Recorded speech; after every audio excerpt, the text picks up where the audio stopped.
Madame Maya Akari pour le groupe Paris en commun. Voilà, le groupe Paris en commun a 20 minutes au global. Bien sûr, elle ne va pas prendre les 20 minutes.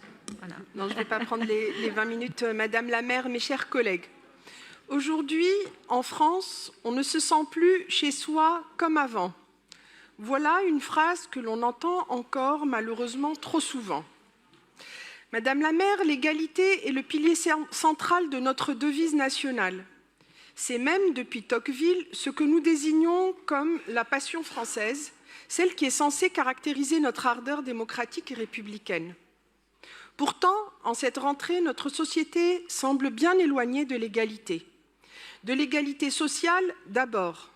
Les inégalités de revenus croissent, alors même que les effets de l'inflation racornissent les conditions de vie des plus pauvres, 9 millions de personnes sous le seuil de pauvreté monétaire pour la seule France hexagonale, soit un taux de pauvreté de 14,4% selon l'INSEE. L'égalité professionnelle et économique entre les femmes et les hommes reste lointaine, avec un écart de revenus moyen qui stagne à 14%. Mais au-delà des inégalités sociales et économiques, c'est bien le concept même d'égalité qui est en retrait en France en 2024. Et alors que nous entamons ce débat, je voudrais attirer votre attention sur cette réalité globale et vous dire quelle est mon inquiétude et ma colère.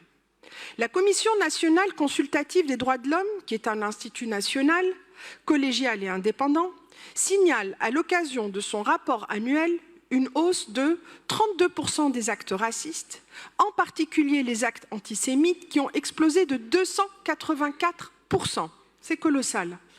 La Commission constate également que l'indice de tolérance, nommé ILT, même s'il reste à un niveau relativement élevé, 62 sur 100, a baissé pour la deuxième année consécutive, moins 3 points cette année, et recule pour toutes les minorités. J'utilise le vocabulaire utilisé dans ce rapport. La plus forte baisse concerne les Juifs qui passent de 72 à 68 sur 100. La hiérarchie de l'acceptation perdure néanmoins dans le temps, puisque les groupes les mieux acceptés restent les Noirs et les Juifs, suivis des Maghrébins. En bas de l'échelle, on trouve les musulmans, les Roms et les gens du voyage. Bien des facteurs expliquent cette réalité plus que problématique.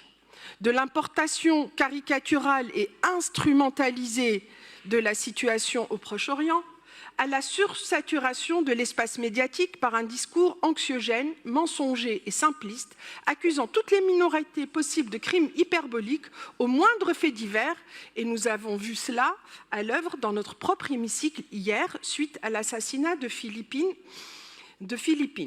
L'année 2023 a vu un open bar généralisé de xénophobie, de racisme et d'antisémitisme. Les entrepreneurs politiques de la haine ont surfé sur ces haines dans l'étonnante séquence de législatives surprises que nous avons eues cet été et se voient confortés aujourd'hui dans l'idée que leurs positions sont tout à fait sérieuses, voire qu'ils seraient les faiseurs de roi d'une majorité introuvable. Le résultat ? Outre l'augmentation forte des actes racistes et plus particulièrement des actes antisémites constatés par les forces de sécurité intérieure, les Françaises et les Français se recroquevillent. Ils sont désormais 51% à considérer qu'aujourd'hui en France, on ne se sent plus chez soi comme avant. Et 56% à considérer qu'il y a trop d'immigrés en France.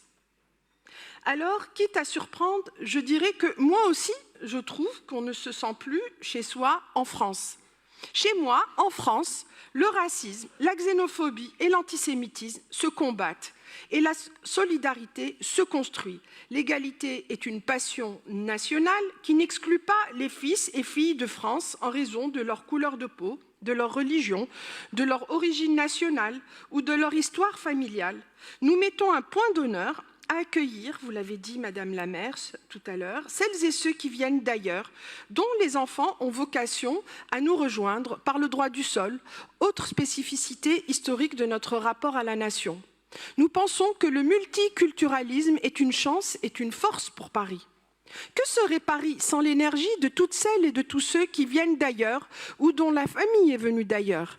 Que serait Paris sans la force des bras, sans l'intelligence et l'ambition de celles et ceux qui viennent de nos provinces et de pays du monde? L'égalité n'est pas qu'une valeur désincarnée, C'est aussi l'idée qu'elle est une force et une richesse humaine. L'égalité est riche en fraternité, l'égalité est riche en liberté, car le respect des différences individuelles est le garant de la liberté individuelle de chacun. L'égalité est source de progrès économique, car elle permet l'épanouissement et le développement de toutes et tous. Ce que je sais, mes chers collègues, c'est que, ici, je suis chez moi et que la France que je défends est parfaitement chez elle à Paris. Continuer à lutter contre le racisme, l'antisémitisme, la xénophobie et toutes les haines en 2024, c'est une nécessité, et particulièrement pour toutes celles et tous ceux qui ont l'honneur de représenter Marianne. Face à la petite musique qui s'habitue au discours raciste et xénophobe, face à celles et ceux qui prétendent sans honte faire passer leur imposture haineuse pour le vrai visage de la France, nous devons agir vite, agir fortement. Alors, Paris a déjà beaucoup fait et avance à grands pas sur la lutte contre les haines, les discriminations, le racisme, la xénophobie et l'antisémitisme. Et je salue tous les collègues qui y travaillent au quotidien. Vous, Madame la maire, nos chers Jean-Luc Roméo, Jacques Galvani, mais aussi Olivia Polski et chacune et chacun dans sa délégation. Et il reste encore à faire car le chemin de l'égalité est long. Pour cela, je vous encourage à voter pour le plan égalité Paris 2024-2027 et je vous remercie. C'est moi qui vous remercie, chère Maya Akari.